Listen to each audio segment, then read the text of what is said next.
Hello, KLV Podcast listeners. Welcome back to HQ, where the team of KLV Weddings shares their thoughts on business, marketing, and more.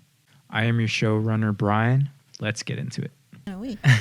We're moving here. Well, we got to get moving because if we get one show out a week, then we get the books out. Right. That's our goal. We just gave away our first book, actually. Congrats to Isabella86. Oh, Isabella. Cool. Yeah, congratulations. Yeah, congrats. And thanks for watching. All right, guys. Awesome. Let's go. So what are we getting into today, guys? Well, we were like, the reason why we're having two shows this week is because Chi wanted to have podcasts. Okay. Yeah, and I forgot what I was going to bring up, but let's just let it roll. You're reading the book. Your book. Yeah, right over there. So I'm reading a book by Simon Sinek. It's called Start With Why, and he's just going basically over how to be a successful leader. It's teaching me a lot of lessons in being a great leader, in mentoring yourself, as well as also leading Megan. And the more I've read this book, all the chapters so far, it's been shaping me as a leader to the thought process before speaking, as well as to analyze where you're coming from, where Megan's coming from, because you two are two different type of people, and how they and how he categorized things are based on why, how, and what. So that's exciting. Yeah, that sounds like a good book. Yeah. So he's like, there's very few whys in the world. Example of why people are Apple, Steve Jobs. Bill Gates is a why. The Wright brothers are the whys. These guys are inspirational. They're visionaries, right? And the how people are like Walt Disney, right? He's a why. But the how people are someone like Megan, the doers, the one that would take the visionaries' ideas and put them into action. And then she delegates. So like the animators and all that. Yeah. And then everything delivers down to like Jenna, yourself, Courtney. Yeah. And then you guys get the engines rolling, and then everything is a unit. And animator would be a what? Yeah. Animator is a what? Roy is like, how do we make your vision come true?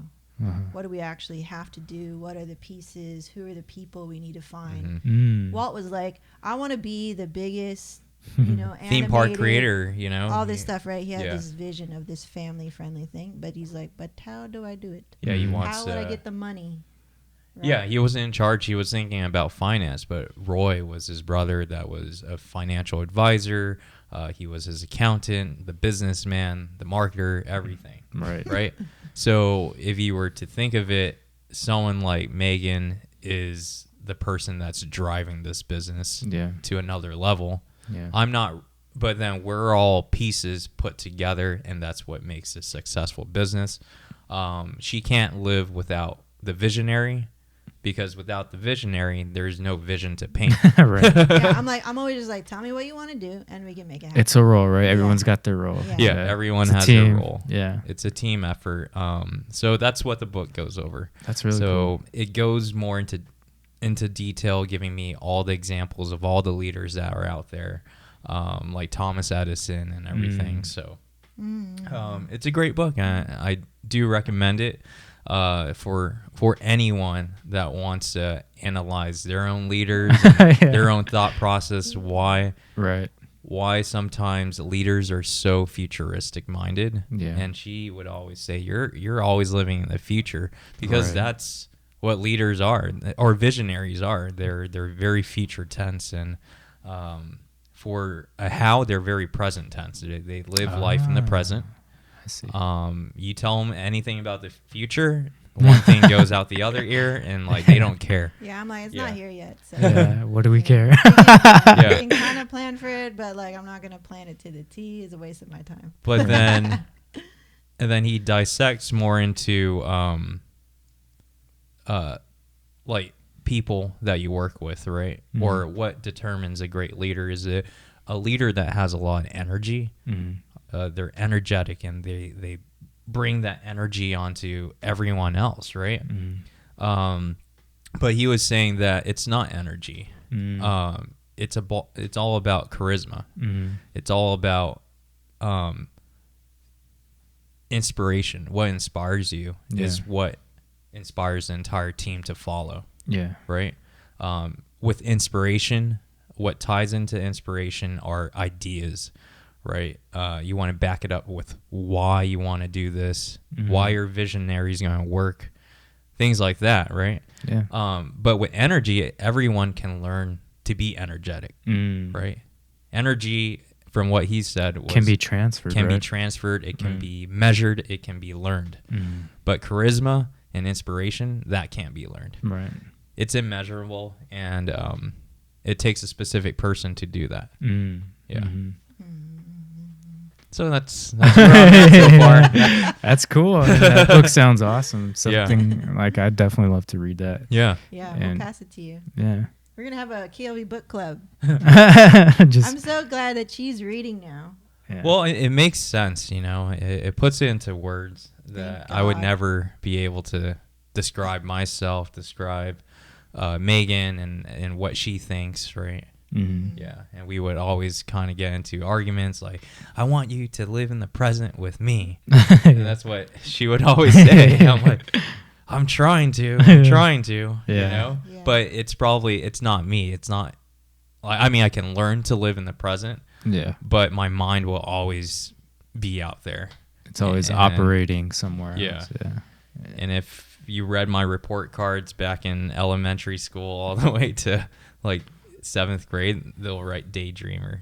Yeah. Oh yeah, for sure. That's very similar to what mine said. Always daydreaming. Yeah. And I'm like, yeah. You know, I was thinking about other things, like while the teacher was teaching me. I was like, I want to go outside. I want to build mud balls or something. And yeah. That's so. What else have you learned in terms of, like, you know, managing your team more, because you have a team now? Yeah. So throughout this experience, it's still challenging. You know, we have different personality types, people that how they like to be taught is different as well. And being a leader, to shift your mindset to kind of cater to how they learn is very challenging. So those are the things that I'm trying to dissect myself in facing those challenges, and just even breaking down my thinking process to make it easier for someone like yourself to understand what I think when I'm in that moment, when I'm capturing that moment.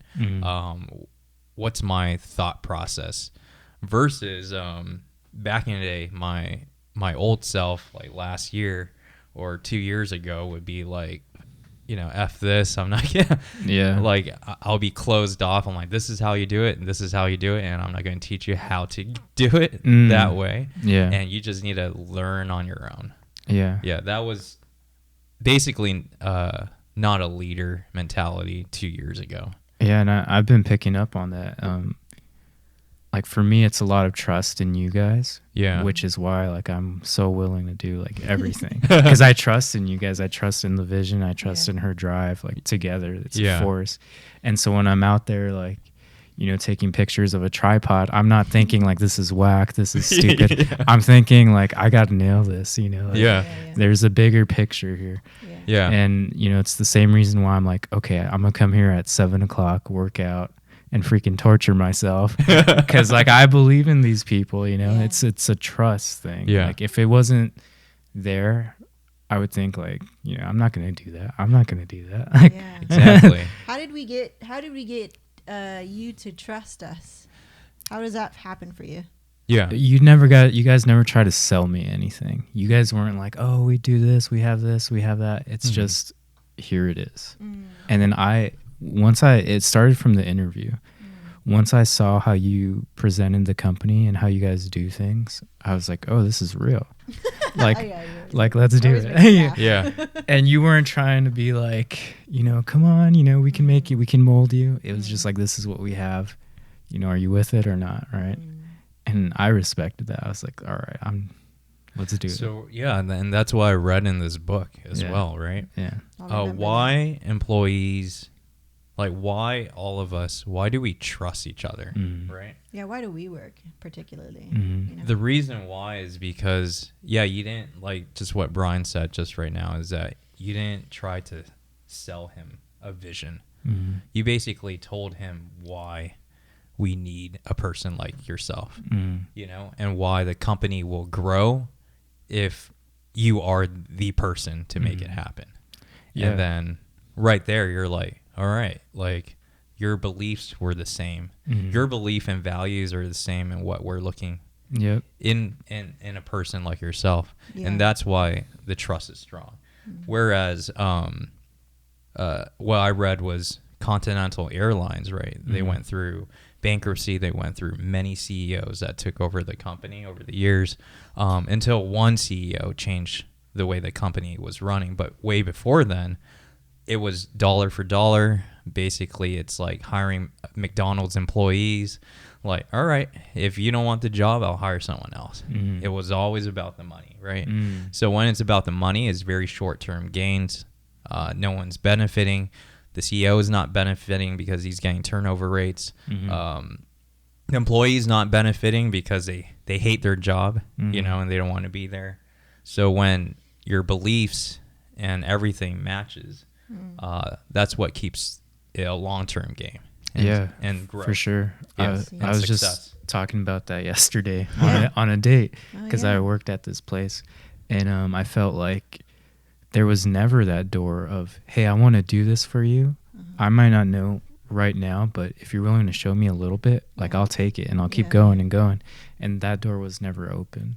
But here it's like, okay, we'll give you a little crumb. Let's see what you can do with it. And I'm just like, you know. I love saying that. Okay, you know how to do the okay, go.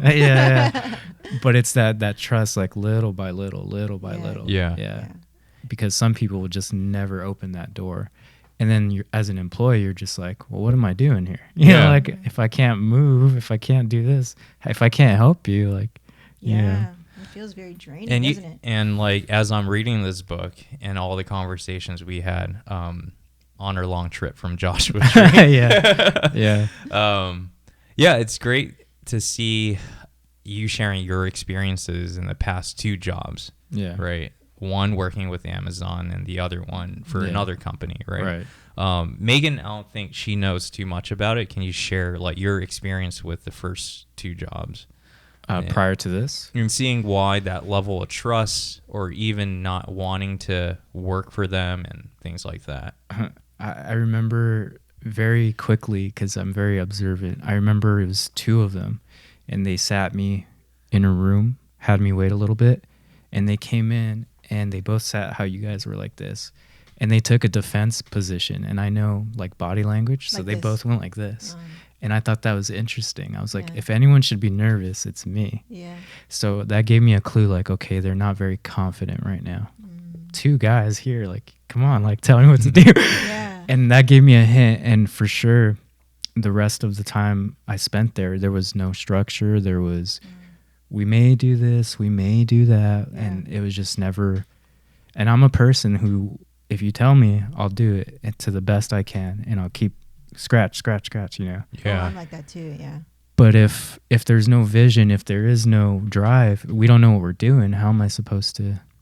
And then I feel like, because I wasn't sure where to swim, where to go, I felt like I also was the scapegoat to take all the blame.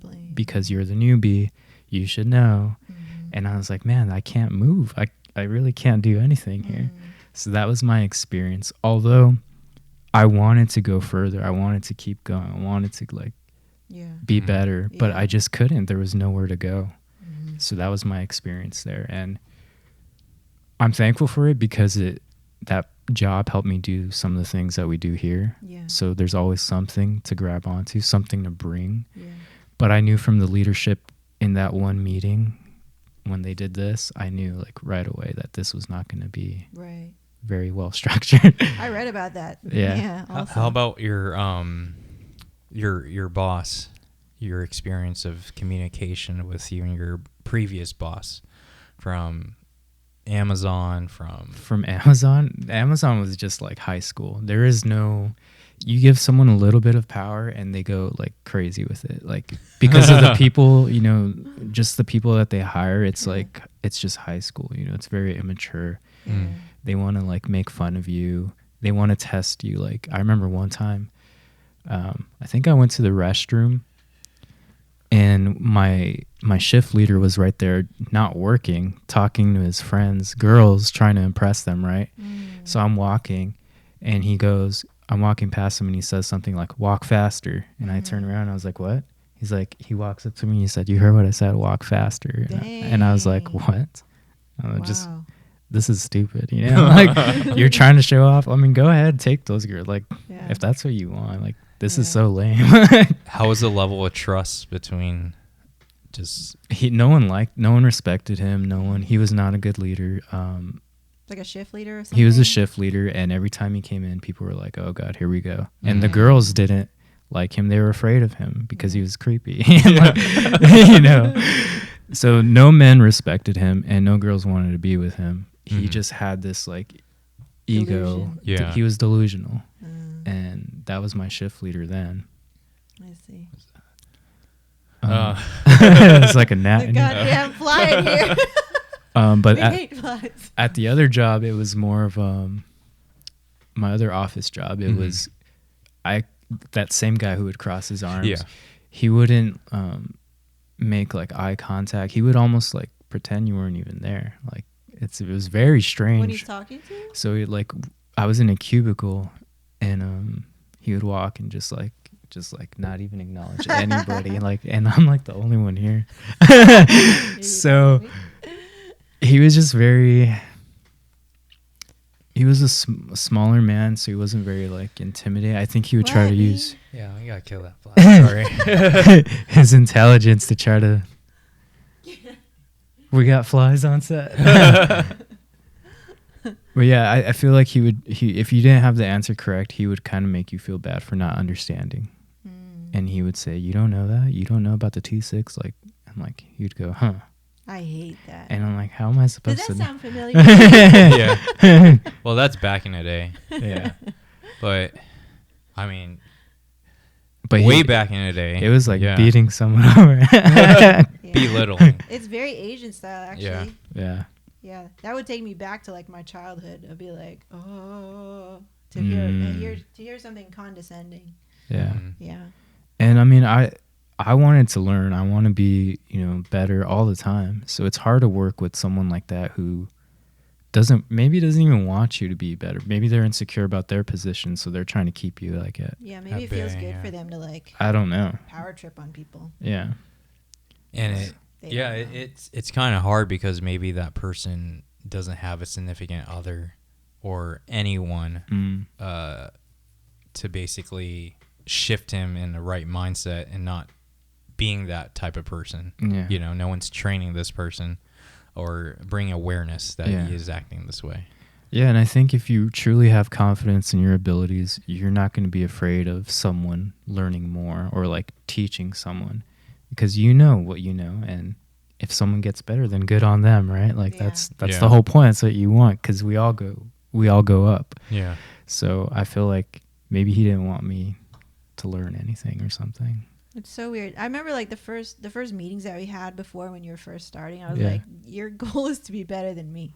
Yeah. In like before you were a second shooter in terms of marketing, I was like, I want you to be better than me, honestly. So like that way you could just take this to another level. Anytime someone says that, I'm already thinking that. My energy did change, like, because I've said that to many people. Yeah. Whoever I trained, which was maybe a couple before you, I'd be like, I want you to be better than me. And sometimes it would be like, oh.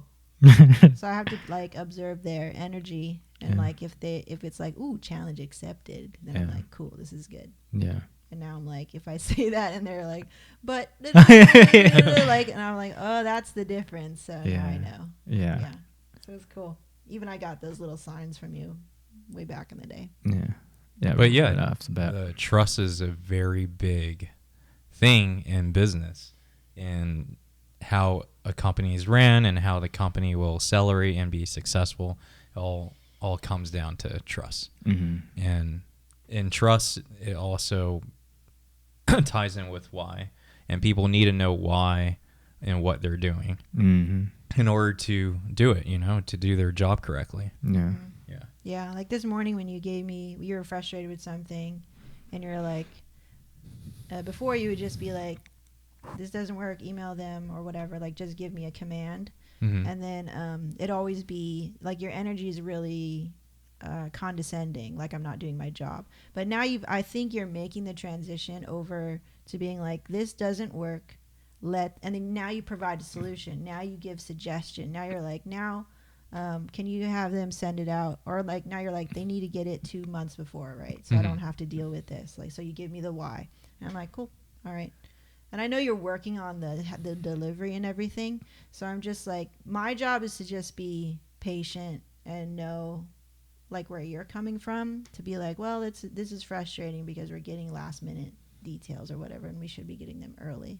But instead, before, you'd be like kind of just skipping all that stuff, all the other things that I do, and just attacking this one thing that's happening. But now you're actually giving solution on how to fix it. So now I'm like, cool, like I know you're making that transition, and it's just a lot better. Yeah. And by reading that book, like when you tell someone what to do, right, they need to know why they're doing it. So it makes more sense. There's reasons behind it. That way they're not feeling attacked that, oh, this is just what he wants me to do, but there's no explanations behind it. You told me to do it this way. You told me to do it this way, and now it's my fault for some reason. Oh, yeah. I need to know why you want to do it this way. Yeah. Yeah. And then, or acknowledge that you said, well, this is what I said before. Cool. That doesn't work. Okay. Now let's do this. That's way more constructive than like, this doesn't work. Why they didn't send it to me? Like it's my fault all of a sudden. I'm like, well, yeah.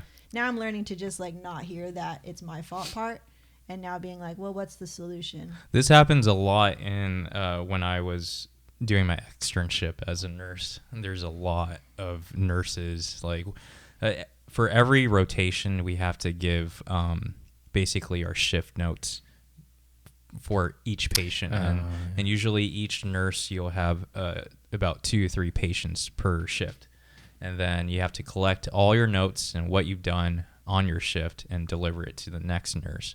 But then there are some nurses that just been doing it forever and expect you to know their routine, because every nurse has their different methods and routines. Oh, that's a perfect analogy. Yeah, they all went to different schools, and we all learned different methods and theories and everything. And when we all come together in one hospital, we're not the same people. We don't know the same things, right? And then when I deliver my notes, right, you always want to make sure why you did it, why you've done this, why you gave this milligram for pain meds or whatever. These are very important details. Yeah. If we're gonna die. But then those that have been doing it for a while, they kind of take out that why part and just like give you numbers instead of explanations. Yeah. Oh, I see. Yeah, I was actually thinking about that this morning. I don't know why. I woke up and I was thinking like, man, like some people don't understand, like to be a leader, of course you may not even get credit for a good job, but you have to like be able to wear the responsibility that I led us here and not just stay there, but like we can still make it through. Yeah. And a lot of people don't even get to that point. It's like, oh, it's your fault. If you did this, blah, blah, blah. Yeah. And I'm like, man, I don't know why I was thinking that this morning, but it popped into my head. Yeah. I was just thinking about that. You have to be able to wear that responsibility, and it's heavy, but it is. Yeah, comes with the territory, I think. Yeah, I think about that often. I think like you're like, well, I think that's your ego. It wants recognition, and I think I've struggled with that for a long time. It's like, well, nobody's giving me credit. And I had to like kind of, why do I feel like that? Like, why do I feel like I need credit? Is it because I'm lacking it somewhere? And so it's a nice little like, oh, something's pinging my brain to, it's feeling a sort of lack at some point. I think, it's partly ego, and then it's partly like, maybe it's because that's your love language too. Like me particularly, I think that's why I think about it a lot, is because I need words of validation. Like that's how I receive. That's how I would like to have my love given to me. Right? I get it. Or acts of service, like those two, right? Versus like gifts are cool, but they don't really hit it for me the same way of saying, oh, that was a great job. Like your idea really took us to this next level. But I rarely hear it. So then I always like crave it. And when I do hear it, I'm like, yeah. Or I'll go out and seek it myself. Like talking about, like us doing the podcast together, and I get to talk a lot. Like that's very self-serving. Very helpful. Yeah. To fill that void of like, words of affirmation, or get to bring back credit to myself. Yeah. I think the ego needs it. I understand where you're coming from, because I feel like that within my own family. Like I'm very much the maybe police officer in my family, the glue. But who's listening to you know. But that's the thing. Like everyone knows that they can come to me. Even my parents, like they ask me for advice for other people and things like that. But everyone in the house like rags on me, right? So I'll walk through the door and everyone will be like, "Oh God, party's over, Bryan." So no one will ever give me the recognition that's like, Bryan does a lot for us. Bryan's our rock. So I always take the funny jabs and everything. But I know that when things are tough, or like, I know I could feel it. Like I know that my sister, like I know that my brother and my family, they rely on me. So I have to have, before I would always want that, like, man, I hate this. All they do is make fun of me, and like all I do is help them. But then I started to grow and realize I have to have that security in myself. Dude, yes. I was we just had a little talk right here, and she approached me and said, he was with the book. He'd been hiding for like 2 hours. And he's like, "You're the how to my why." And I was like, I know. Why do you think I'm here? And then we were talking, just a little conversation. And inside I'm like, yay, she's reading, like finally understanding what I'm doing. I want him to understand what I'm doing. Like sometimes I would feel like, why am I the one reading? Why am I the one trying like this? Or shouldering that, like, oh, if I were gone, what would you be doing? And there would be so many times I'm upset, or I'm taking the punches, or I'm whatever. And then like you, I started to grow, and I was like, if I have to grow first, meaning that I'm not stuck here, we're not stuck here, I'm like, okay, I'll grow first. Yeah, it's infectious. Yeah, and I was starting to, before I would be resisting it. I would be doing the work of reading and shit like this, but not really accepting it and resisting that I was the one growing first. Yeah, you'll see two things. You'll see, as you grow, you're going to see people fear you and like say, "Who are you?" Or you're going to inspire people. It's the only two things that are going to happen. I've seen it in my family. I've seen it in my friends. Like me going out and growing, I've seen my family saying, I've seen my mom, "Oh, I want to go into my business. I want to start it. Help me." Yeah. I've been going to church, and my dad's like, "Can I go with you?" And for us to have that little bond, that was like, for me, like, that's cool. That was awesome. Like cool. I had a moment there, and just my sister coming up to me, "Hey, I have a friend who he could use some help, and like I think you might be able to help him." So things like that. That reminds me. So that's funny you say that. That reminds me so many times when I was not strong enough, then I could not inspire him. Yeah. When we were remember we were having those like say arguments about growing, and you're like, "I don't want to lead" and all this crap. And when I failed to be strong enough in those moments for us, I couldn't inspire him. But when I am strong enough, and I finally let go of my own ego, or my own like, where's my credit or whatever, then he was inspired, and he was willing to make those transitions that he had to take, or like take the step with me. I feel when you first start your business, or even to accept that role of leadership, you're playing all these hats as a leader. And even yourself, you were probably playing the hat of the what and the how. For a minute, and a little bit of the why. For a minute. And then I was like being stuck between why, how, and what. Everything. Like you didn't want to, which I understood, because you were tired, Yeah.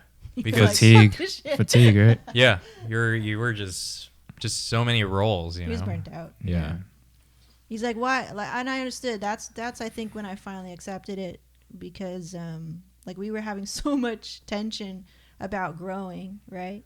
And how, and I was saying, well, why doesn't she not want to lead me? You know, I'm like, I will be led. Like, I'm the best dog ever. You know, like I will do whatever. You're just sitting there like, but you're asking me to be you. Yeah. And I can't be you. I can be me, and I can be. It's actually very common best, for like people who have vision and leaders. Like, Yeah. like I think you're like a natural leader, right? Like it's in here. Yeah. People who are really good at their thing, they do have like this barrier where they expect you to be the same, but not everyone can be like you. Like for example, like Larry Bird was a great basketball player, but he couldn't get his team to be like him because they're not. You know, same thing with Magic Johnson, Michael Jordan. Yeah. He's like, okay, if I'm the best, I should be able to like, you know, grow a new phase of people just as good. Yeah. He couldn't do it. But you can't do it because there's like the way you think and the way you expect people to come, and like they're just not you. So they can't do it. Yeah. So it takes like some type of navigation or learning to be able to do that. I remember Kobe talked about that too. He said one thing he wished he started to do in the beginning was learn that everyone has their own like home life. Like he's going through a divorce. I can't really expect him to be like, you know, compassionate. You have to know your people in order to lead them, like you were talking about in the book. Yeah. Because if you're just expecting, okay, you guys are all like me, you guys should be able to be like me. You have to know your people. You have to know in your order people to lead them. Yeah. Yeah. Wow. Yeah. So if you have this mentality, like I'm Michael Jordan, you can be Michael Jordan. Yeah. It's not going to fly. It's not going to fly. But knowing your people all starts off at the interview process. At the interview. Boom, right then. Yeah. And Values learning. and beliefs. I feel like B is the first, you know, successful, you know, not being in a hurry, being very confident, being very sure about who I am in the company, who Chi is, and being able to voice it and make your vision known and understand it's not just yours or just mine, it's ours. I had to make all these little things like kind of clear, but it was a lot of just getting over myself. Yeah, for sure. I just learned that in my last relationship. Like I had things that I wanted that I wasn't getting, and the person made me feel bad for wanting these things. And I was like, but I'm growing. Like this is what I want. I could feel it. And then it was this, well, we can't have that. And I knew it wasn't going to work. So I said, okay, I have to let this go. Yeah. And how easy it was to find other people like, oh, that's what you like. I like that too. How easy it is. Boom. Yeah. And you just have to be able, be willing to walk away from that. Yes. Because even though I put so much like faith and trust, I'm like, I'm not getting the results I want. So I have to be able to like walk away. Preach, dude. Yeah. Preach, yeah. So that's what I did. And as soon as I did that, the door opened. Hey, I like this. Okay, let's go. Like, you know, that's what Chi was for me. Yeah. I was like, fuck this shit. And then I walk away or something, whatever, right? And then like literally a couple months later, the one I really want walks in my life. That's pretty cool. That's the strongest position you can have, is to be able to, to be able to say, well, yeah. I wasn't like, I'm going to get hurt again or whatever. But I was just like, well, I want this. Yeah. Like, I know what I want now. Put it out there. Yeah. Mm-hmm. And I think at the time, I don't know what it was, but I was looking, you guys were looking, just, I know. And that's just what happened. It was. Yeah. So if you put it out, like, this is what we want, this is what we, you know, what we can work with. Yeah. Yeah. I really believe it. Yeah. For sure. And it'll happen. Like, you know. But you have to be clear, right? Wherever this want is coming from, this thing that you voice into the universe, you know, and it takes time to just get to that point. Like it takes whatever it takes. And you have to be secure in yourself. Like I know what we bring, I know what we want, and we're looking for someone who fits this criteria. Because if not, then you're going to be like, oh, well, you know, they had this, and that. We'll take that. Yeah, you're not being secure in yourself. You're not being secure in yourself. I was in a hurry. Because if you know you don't have any time to be holding someone's hand, but you hire that person anyway, it's going to cost you. Exactly. Yeah, so you can't do that. Yeah, you must commit too. Yeah. You know, like, there's so many little mistakes I made before, but like, it's a process. It's a process. I was telling Chi that yesterday. I was like, you know, when I made decisions before in the business and I felt like I was by myself or that I had to make them that way. But now we're together. Like now we're on the same page. So now moving forward, I'm still very confident that whoever whatever decisions that we make in the business is going to be well rooted. Yeah. You know, It may hurt, you know, but what's hurting? No, I mean, it's going to hurt some feelings. You're going to burn some bridges, but it's going to make you stronger. It's the price to pay sometimes. Yeah. I don't think it will burn bridges as long as you handle it correctly. Yeah. Transparency is always good. Right. You know, always the truth. Again, Yeah. always the Always. truth, just laying it out. Like, this is what it is. Yeah. Right. Yeah. And the language that you use to deliver this, whatever, you know, judgment or decision, like, it's just got to come from a true and authentic place. Mm-hmm. There is no, like, trying to hide behind fear or saving feelings. Yeah, you can't. No Yeah. matter What are how you gonna hard you save? try. You know, you're really just wasting a lot of time and, like, energy. But if you could be straight with somebody in your decisions or straight with each other, you know, but you tell the why. Mm-hmm. Yeah. You be transparent with the why. Mm-hmm. They'll be like, cool, you actually helped this person Mm-hmm. find more clarity. Mm-hmm. Like, when you're clear with me, I'm like, oh, I see now that I'm being cheap, or I'm being, that I'm not presenting well. I see. He's like, you know, you always got to look good, right? And I'm like, lazy, or if I'm being lazy about my appearance or lazy about doing my hair or something like this. But he's like, but you got to look good, you know? That's a good mental jab for me. Like, oh, yeah, I should always present well. Mm-hmm.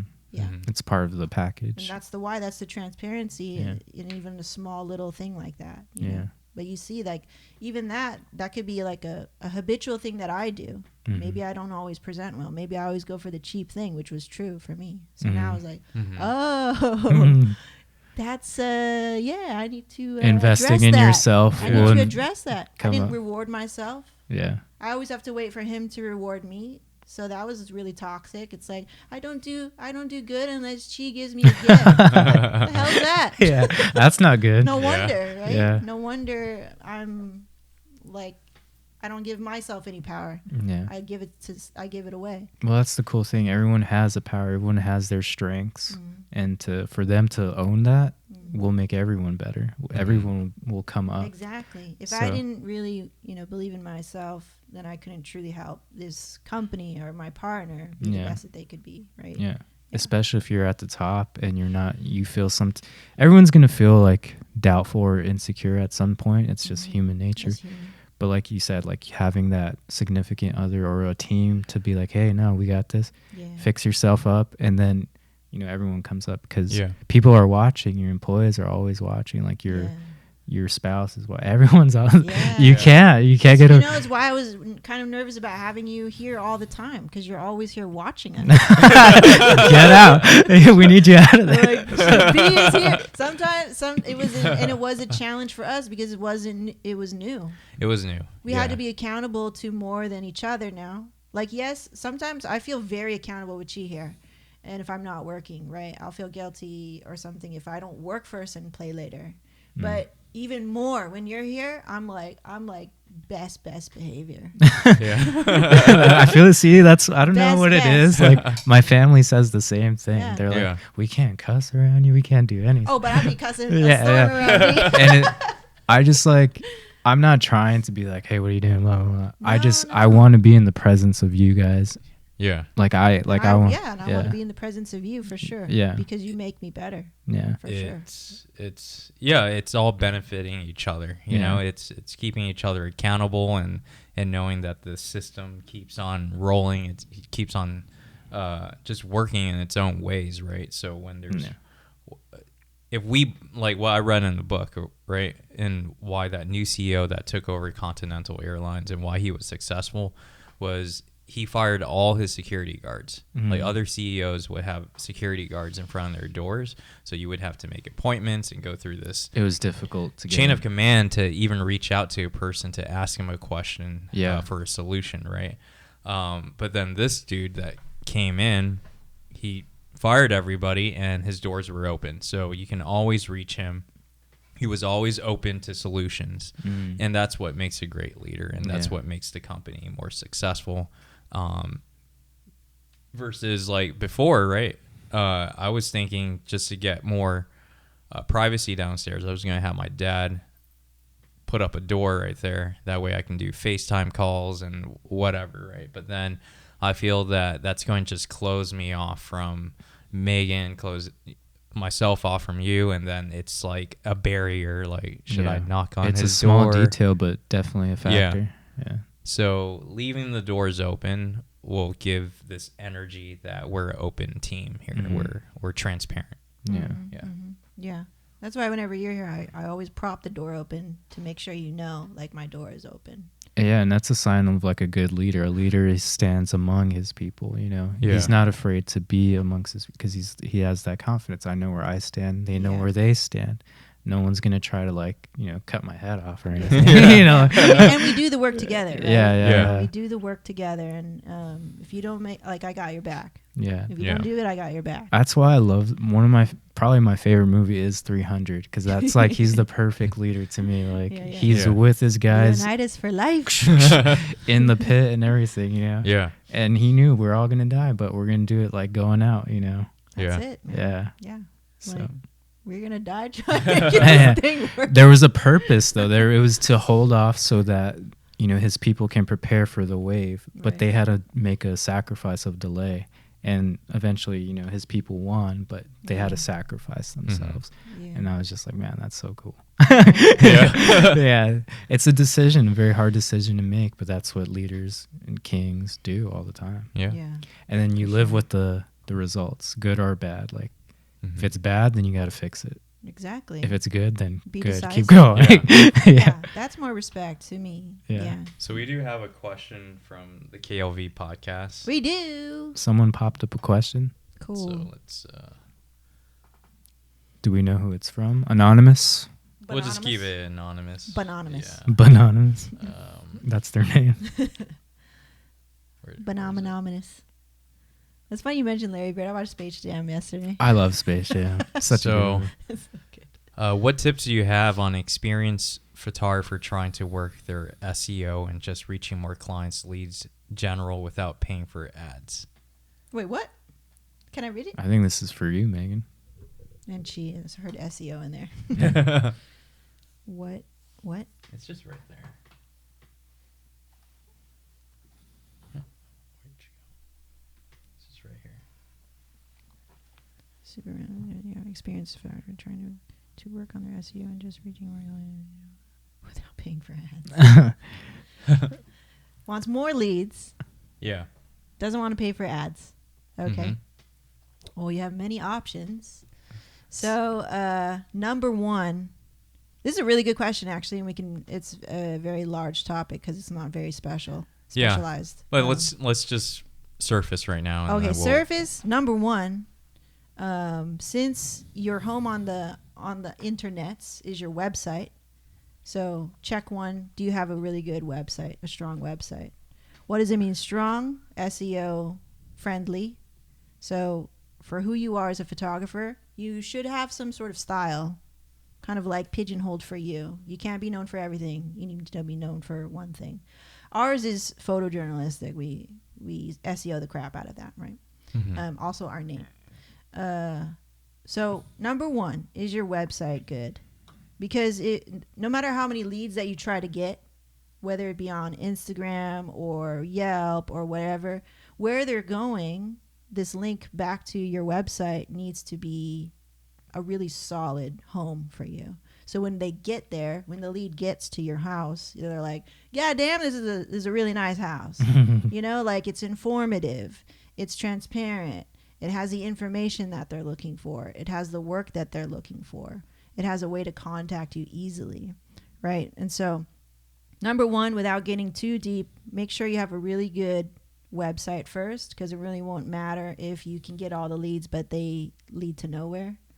Next would be, I guess the free one, you need to go where your audience is. With us, our audience is currently, not everywhere, currently on Yelp and Instagram.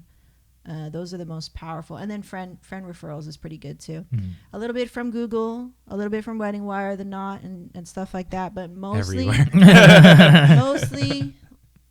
mostly is Yelp and Instagram. So and word of mouth. Word of mouth is word strong. Of mouth, right? Yeah. But that kind of takes care of itself. If you did your job at a wedding the other day, let that your product will speak for itself. Let that speak for itself, right? and the vendors that you work with, let that speak for itself. But as you actively having no money, you need to go where your audience is. With us, we go to Instagram. This doesn't cost us any money. We do stories every day. Every day we do stories, trying to bring information, entertainment, and transparency to our company. Mm-hmm. That, I would say, is the new SEO. The old SEO was like very black hat methods. So, which we did. But yeah, that method is no longer there. So if you're depending on SEO, just know that it's harder nowadays, and most websites like our website that been seasoned for 10 years are always is always going to be on top. So it's going to be very hard to try to compete. To compete. There's a lot of traffic. To compete towards a website that's been seasoned for a while. Yeah, you need to maximize on what you can deal with right now. So if it's no money, then you need to get creative. You have a very fancy camera, you have a nice phone. Like, get creative with it. Tell the story. If you're a wedding photographer and you're seasoned, you said you're seasoned, you know all the stories that take place on a wedding day. So what angle can you bring with your eye and what you've seen in your experience and the people you work with, blah, blah, blah. Even yourself, you can get on camera. Not too many wedding photographers get on camera. But what can you do to bring another angle? Because everybody's saying kind of the same thing. Do same thing. Like, let me post my picture. Let me tell you where it's at. What else can you do? Mm-hmm. You could do that for free all day long. Trying to think about what else I can do. What else? What is nobody else thinking of? What other things from other businesses that are not even related to wedding photography, what can you bring into something fresh? Mm-hmm. Exactly.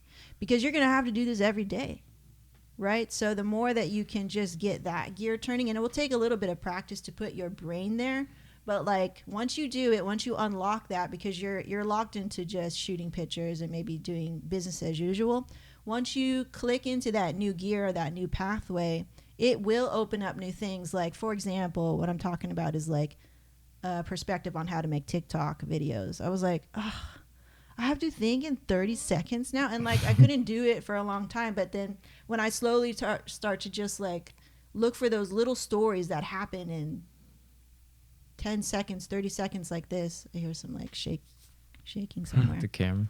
Yeah. You need to just practice. And every day you're going to get better. So the first thing that you do with your free marketing done on your own, don't get married to it. You're going to make thousands more. Mm-hmm. So that's what I would say. That's good. That wraps everything up for that question. Yeah. Honestly, enough of that. You hit all the points. I thought. I mean, that's what we do here. So that's, But I think that's good for this show. I think for the next topic, we can dive in deep about why friend referrals are so strong and why getting repeated customers is good for your business. Cool. Yeah. Of course. And that's what that book is going into right now. And it's really interesting. Chapter. When you have a next revelation, we want to hear about it for sure. Okay. Yeah. Okay, but he's going to give away another book, and then we're going to close it out, right? Yep. So every week, so we're going to be giving another book this week. We'll post about it on how you can win this one in particular, and we'll keep it going. Okay, we're going to get B and Chi to sign it. You want to send a little secret message in there? Yeah, sure. Yeah, we all put a little secret, a little secret message, a little something. Yeah. We want to make this, about the KLV podcast. Yeah. Cool. Alrighty. All right. Thank you guys. Thank you guys. Bye. Bye. Thank you for listening to the KLV podcast. Learn more about us at kevinlavouweddings.com or on Instagram @KevinLavou @KLV podcast. You can rate and review us on iTunes and watch us on YouTube. Join us next time sharing more of our experiences and lessons.